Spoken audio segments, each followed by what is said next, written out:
Hello out there. Hi Welcome, there. welcome to our Q&A with Bill, the director of Runner, Bill Gallagher. Thanks for coming, Bill. 6 a.m. Thanks. there in Madrid, is it? It is. Got my coffee. We're good to go. We're good. Nice to be here, Jody. It's so great to see you again. It was such an honor presenting the world premiere of Runner at Docklands 2019. And again, it's an honor to have you here on the eve of your virtual theatrical premiere. Well, thank you. Yeah, it's great to be here. It must feel weird, but you know, it's so amazing that you're able to bring this film out to so many people at once. And just hope not all of your Q&As are going to be at 6 a.m. Yeah, it's a great opportunity to just sit with people far and wide. So it's with every crisis, right? There's an opportunity. So the opportunity here is that, you know, we can be right in front of so many people so quickly. So that's been fun for sure. And as we were saying, in many places at one time, which is Yes, a bonus, a total bonus. very, very strange. Yeah, but great. So Bill, Runner was your first documentary, right? Obviously not your last. Hope not. Especially with the reviews that you've been getting, it's been really cool to be reading them. Like the one from Hollywood Reporter, a powerfully inspirational tale that could tide you over until the next Olympics. And of course, we don't know exactly, or do we know when that's going to be? Does Gore know when they are? Yeah, they rescheduled to 2021. So the summer of 2021. So hopefully it'll happen. Yeah, yes. And he's no doubt training for those. Is he still in Texas? He's since moved to Colorado Springs, Colorado. Oh, okay. And he's been training hard, and you know, he's been battling an injury, Gore has, for a couple of years now, pretty consistently. But you know, we'll see. He's predetermined. But no matter what happens in 2021, I think he's really at peace that his mission is sort of complete. His mission was to raise the flag of South Sudan. You know, it wasn't about winning a gold medal ever. So he's pretty at peace with everything. So it's good to talk to him these days. He's calm, and he just bought a house this week. Oh, wow. and so he's been doing fantastic. Yeah. Well, is he still with the Air Force, or he is? He is. He's with the U.S. Air Force, and it's real interesting. We all, he wanted to give back to America, and and that was his way to do that.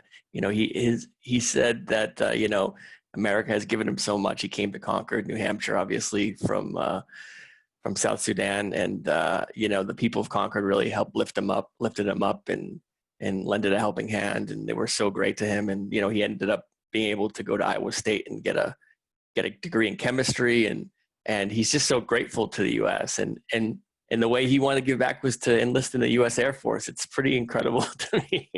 Yeah, how inspirational is that to everybody who's already here? Yeah, I agree. Cool. With Runner, I watched it again too. Wow. In preparation for this, and it was even more touching for me this time around. Interesting. And I feel that it's really beautifully underproduced in a way. It's so quietly powerful. And was that a conscious decision that you made to sort of downplay like the music and all of that? Yeah. We didn't want to. You could have easily gone really big with this film. You could have easily gone uber emotional and have huge swells of music and everything. And I didn't want to try to force any decisions from the audience. I wanted any person from any political persuasion or just any particular mood that they were feeling that day to just take in you know, a refugee story for 90 minutes. Obviously, Gore is much more than a refugee. He's not just a refugee. I don't like boxing people in like that, obviously, but I just thought it was important for Americans, North Americans, you know, Western audience to just sort of just sit with a refugee and experience, you know, one in his own words. So yeah, we wanted to be understated. We didn't want to be forceful, and that was conscious for sure. Yeah. And the shooting and the editing was fabulous too. And it was edited by a Bay Area guy, Daniel Metzger, right? Eric Daniel Metzger, for sure. Yep. He and I edited it. He's fantastic. He's a fantastic director in his own right. I mean, a brilliant mind. And, you know, it was fun working with him. I mean, we worked together at least 18 months on and off. I was in Madrid. I still am. He's in the Bay Area. So it was just kind of great around the clock type editing where I would edit in the morning and hand off the project file to him. And it was a great collaboration. He's a special human being. So we had a really nice time editing it. And because it was done so quietly, I really felt that it really allowed Gore to tell his own story and to just bring it out to everybody. And the animation, I loved the animation. How did you find those guys? Whew, yeah, that was one of the hardest things about the film. I mean, you know, we knew that I sort of figured that in order for the film to really work, you had to experience Gore and what 8-year-old Gore went through. But how do you do that? There was obviously no video or photos of that time. So what do? You could, I guess, use reenactments, or you could use animation. You know, I knew I didn't want to use reenactments. The problem is I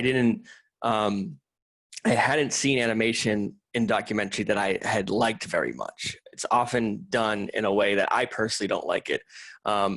And there was one sort of reference that I was sort of that I was going for with Waltz with Bashir. I don't know if you've seen that film, but it's a fantastic film for folks.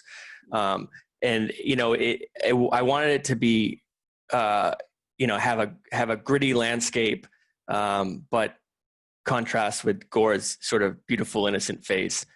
And yeah, I mean, it was, you know, a year and a half, I think, trying to find the right people. I talked to so many different people. I talked to the Waltz with Bashir people. I couldn't afford them.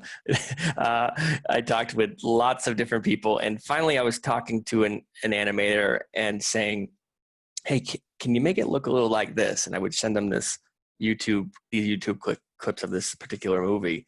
And finally, I'm like, this is crazy. Why don't I just talk to the people who I'm using as a reference? So I called up these guys called Visitor Studio after about a year and a half of searching. And yeah, they're fantastic. One guy is in Australia, one's in London. And, you know, they really nailed it, I think. They really nailed it. They're just really fantastically talented. And, you know, learned a lot. I'd never directed animation before. I never directed a documentary before, but directing animation was quite interesting. But, you know, it's a really fine balance where you can't be too cartoonish, obviously. And you actually can't be too realistic, in my opinion, either, because that will take you out. Like, oh, that doesn't look like Gore. You have to have this kind of real fine balance. And I think they really nailed it. And I think it really elevated for me that feeling of what is it like to leave your village alone at age 8? Because, you know, it wouldn't have been enough, in my opinion, for Gore just to say it. Humans, we just need to sort of see it, you know? So. Yeah, and especially the animated running scenes that show, you know, I mean, that's exactly what he did. He ran from war and kept on running. Wow. So when did you actually pick up the story? You read about it, you learned about it. Yes. And then, like, when did you start filming? Sure. Yeah, it was a few days before the 2012 Olympics. I had, you know, read this story. I was looking for a documentary to do, and I had read this story, and I was like, this is one of the most incredible stories I've ever heard. And what really, the hook for me was like, here's this guy who had this incredible backstory. And at that point, he had been offered a spot in the 2012 Olympics. And he said no.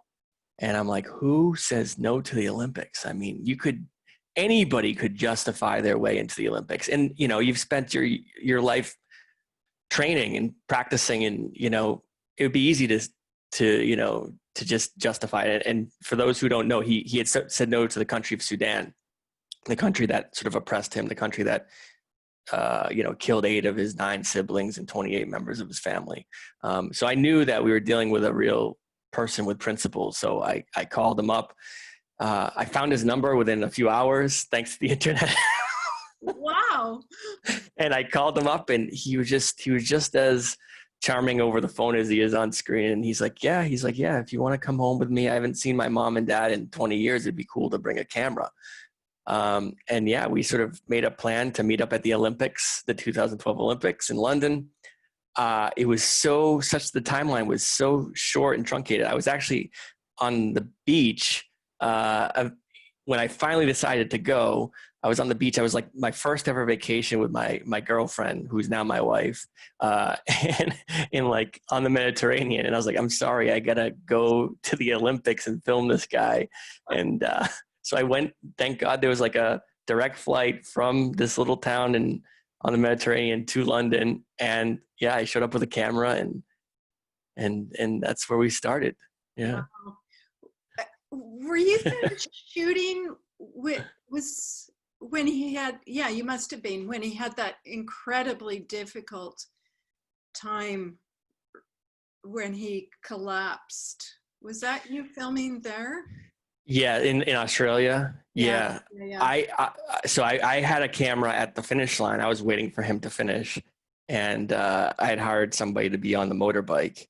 So I was in Australia. That was quite a wild run. I mean, he had ran in Ottawa, where you know what happened there. He sort of ran off course, right? And that was end of May 2016, almost into June. He literally goes to the last possible marathon, to the last possible qualifying marathon in Australia. In typical Gore form, something happened to his flight, and he was delayed a couple days. So he ended up he's coming from Phoenix at that point. He ends up getting to Australia just less than 48 hours, I think, before he's about to run a qualifying marathon. And, that was his second marathon in a month, basically. That was quite a crazy day, from being in the ambulance with him in the Gold Coast. And yeah, it was like, what more can happen to this guy? Yeah. We'll talk about a film, and I think even more so this time I just watched it, just crying with sorrow and just actual tears of joy through so much of it. It's just like, oh my God, this is an incredible story. And before I forget, the folks who are watching there, you can use the Q&A tab at the bottom of your screen to ask us any questions you might have as we go through or at any time, and we'll pick those up. Oh, I see all the folks here. Hello, everyone. I see some folks that were there at the live screening. Hi, Alex. She was there at the live screening, I believe, back in a year ago. A year ago, yeah, just over a year ago. Yeah. And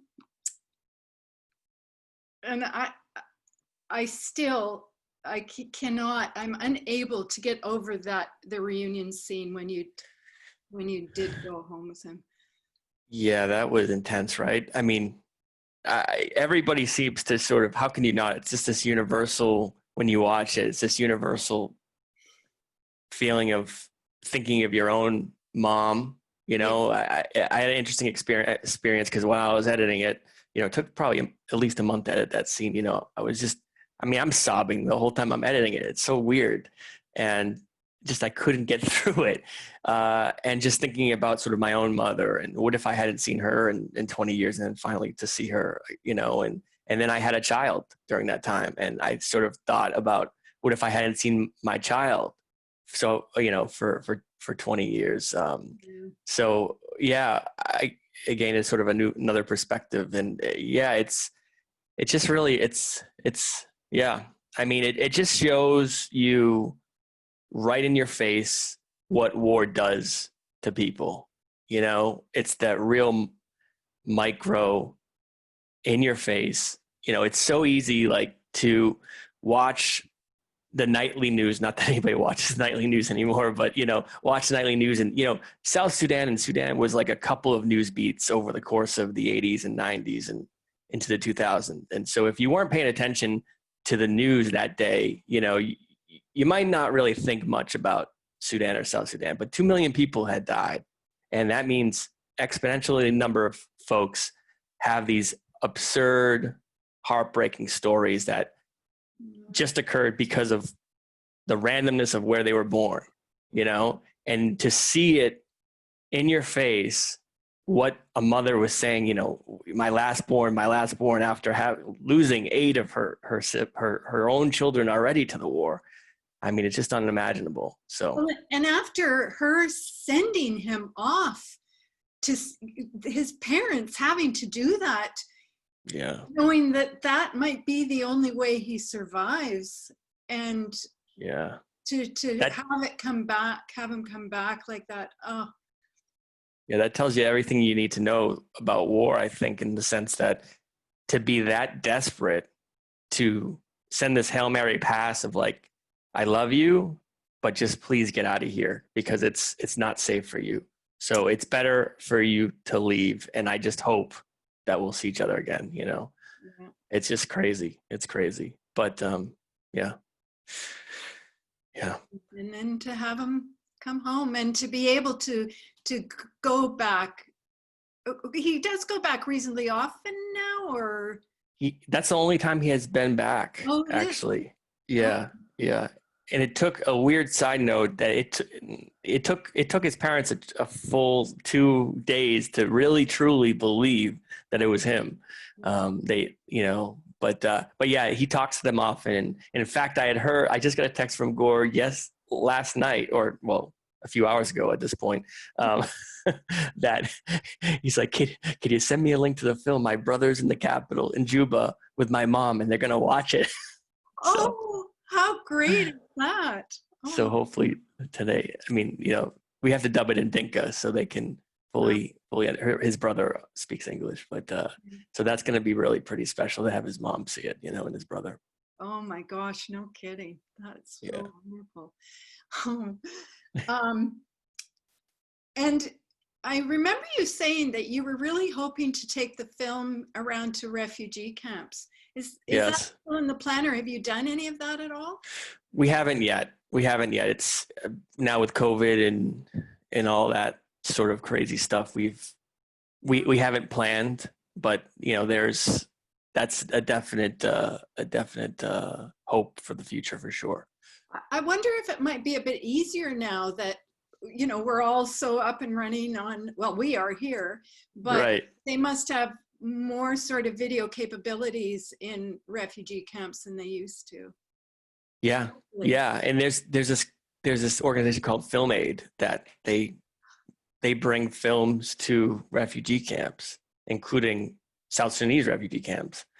So yeah, there's an apparatus that supports it. So we definitely want to get involved at some point to show. Yeah. Yeah. Do we have any questions from anybody out there? Yeah, we're open to your questions. Hopefully that means we're answering them all for you. Don't be shy. Don't be shy. Exactly. Alex, I know you have one. I'm just calling out people. It's a good one.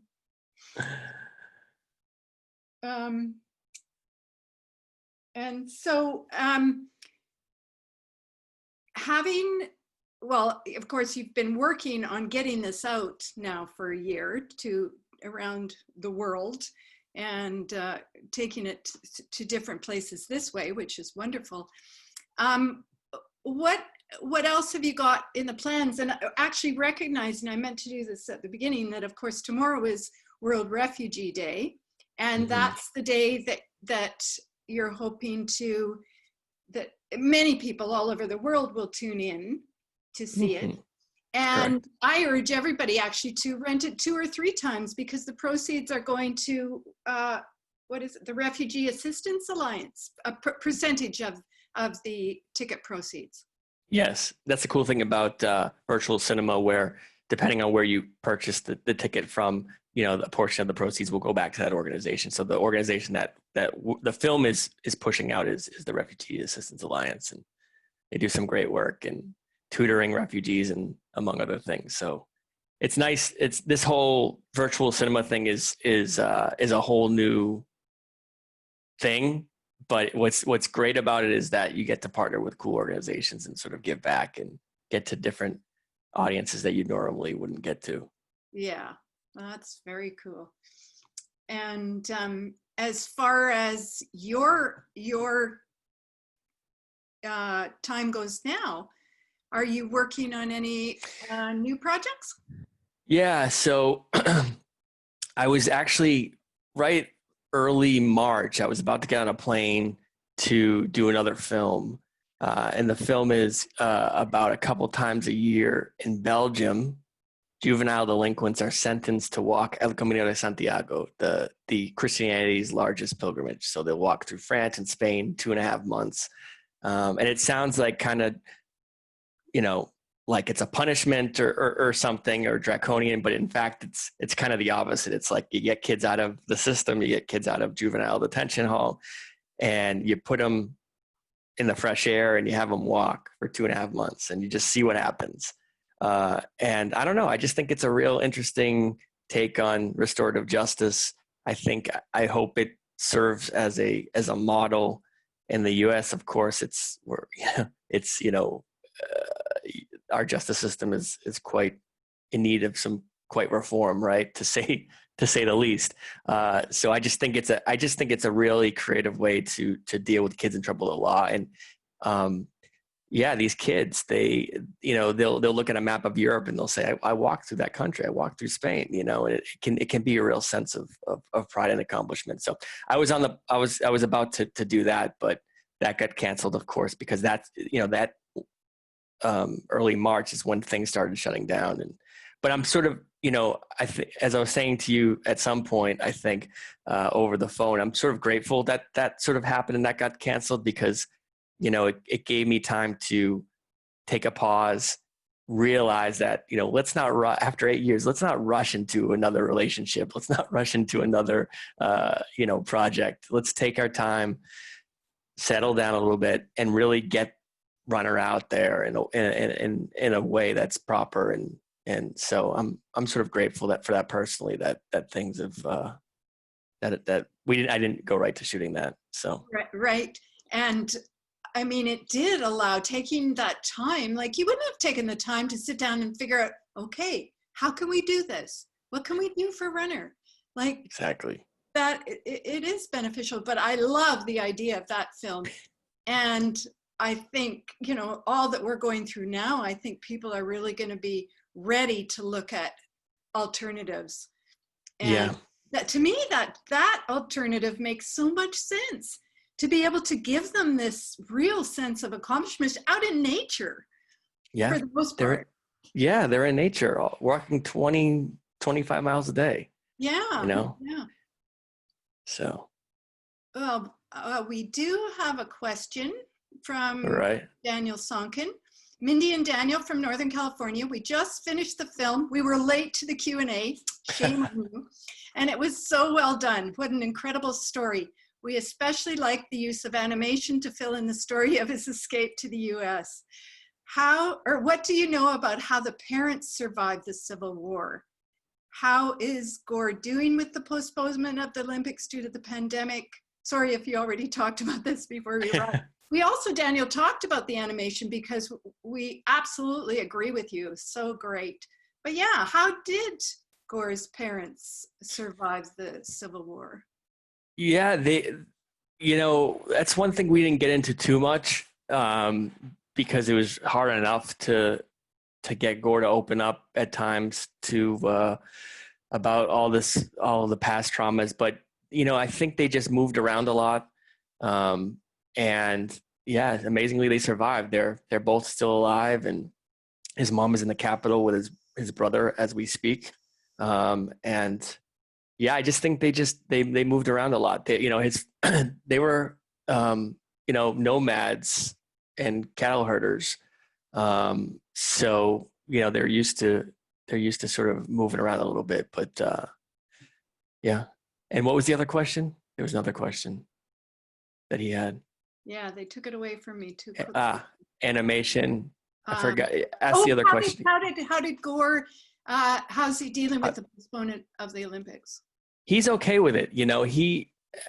He's at peace with what he's done in the realm of athletics.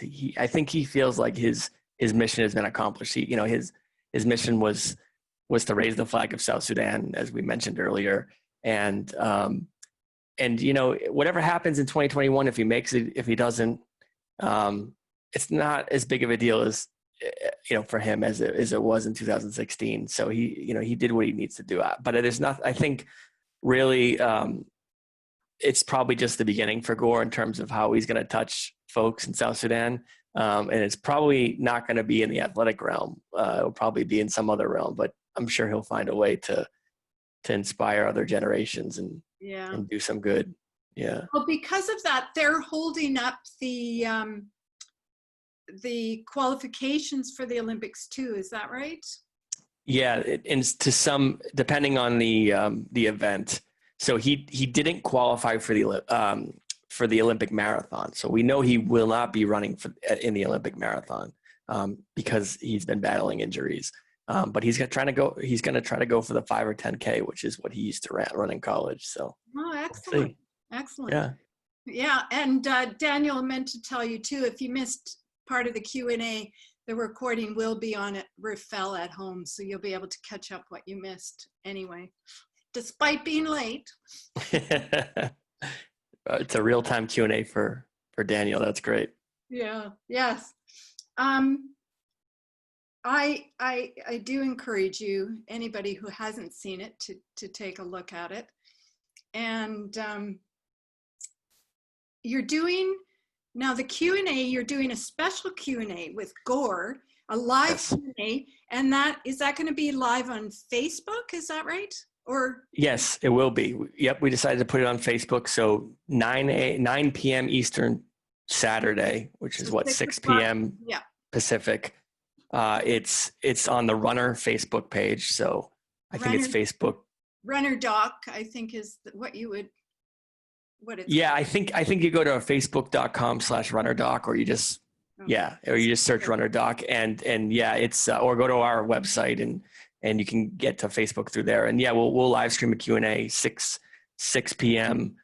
Pacific time in commemoration of World Refugee Day with Gore and I. And it should be nice. I'm looking forward to it.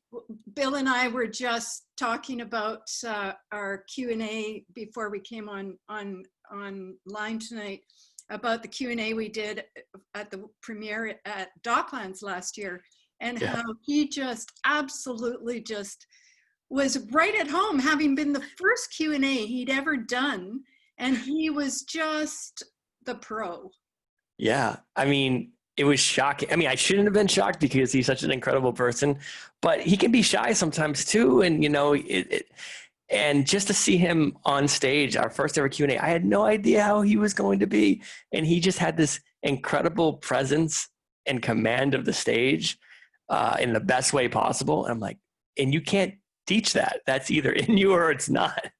And he just, it was just, and people, the audiences there just really seemed to really respond to, they all got on their feet for Gore and seemed so appreciative of him being willing to tell his story. So it was really a special moment for us, for sure. Because you don't know how people are going to respond. You're in an edit room for a year and a half, 2 years alone, wondering, is anybody going to connect with this film? You have no idea.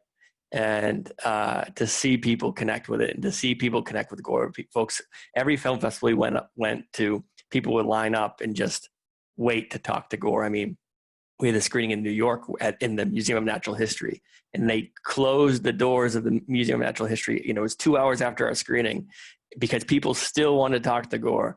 And that's just, it's just the type of guy he is, So it's been real fun to see how film festival audiences have have responded. I mean, we've done all these interesting Q&As. We went to Bill Clinton High School in Little Rock, Arkansas, as part of the Hot Springs Documentary Film Festival. Right. And they had Gore. They're like, "Hey, Gore, can you talk to like maybe a football team and the track team?" He's like, "Sure." And then, and he of course had the most inspirational things you could ever imagine him, in front of the football team, and everybody's he's just holding court for an hour. And then they just like take Gore and they're like, "Hey, it's our pep rally. Do you mind just saying a few words?" And like, they literally like, "Here, can you?" And they give him a microphone in front of like 2,000 screaming kids at their pep rally. We had no idea this was happening. And he just gets there and he's in front of 2,000 kids, none of which or very few of which have seen the movie. And he was like, again, it was incredible. People just, the kids were just enthralled. And that was like, that was another great moment on the film festival circuit. Yeah. So he's just so calm and collected. And I guess things like this, after what he's been through, are just a walk in the park. Yeah. Just so freeing too, in a way. Yeah. I mean, maybe that's, one thing that, these near-death experiences give you is, a certain tunnel vision sometimes, a certain refocusing of priorities. And, people with COVID, or all of us sort of dealing with that whole pandemic, can maybe identify a little bit with that. But I think he just, from an early age, he's been sort of laser focused on what is important and what is not, Yeah. Oh, absolutely. So Alexandra does say she just had to say hi. She watched again tonight and would suggest, as I do too, people watch more than once. You pick up new things. Thank you for making such an amazing film. Thank you, Alex. I appreciate it. It's so true. Yes, and we've put the link for the Facebook link up on in our chat box too there. So if you want to grab that, folks, while it's there, please do. Easy to find it. Great. And yeah, so I just want to say thank you, Bill, for being here with us and doing this special Q&A with us. Of course, my pleasure. Well, you guys are special to me, obviously, having our world premiere. So anything for you, Joni. Yeah. Well, I'll be looking for your next film. That's for sure. I can't wait to hear more about that. Thank you. Yeah, I look forward to sharing that with you. Hopefully, if we end up ever making it. Yeah, I'm sure you will. You, yeah, maybe in a different way, but it'll get made. Yeah. So we also wanted to let the folks listening to be sure and register for the Stage Q&A, which is happening this Sunday at 7 p.m. and is moderated by the Foodie Chap. So yeah, that's on here at Riffel at Home on Sunday at 7 p.m. Pacific time. Stage. Look forward to that one too. Tune in if you can, Bill. I'm sure you won't have anything else to do. Can't wait. I'll be there. Great. And thank you all for joining us tonight. And do keep watch on our schedule. We'll have many more events coming up, including the Docklands Festival and the Mill Valley Film Festival that will be coming up shortly. We'll be announcing more on that very soon. So stay tuned. Good to see you, Bill. Thanks, Joni. Okay. Absolutely. Bye-bye, everyone. Good night.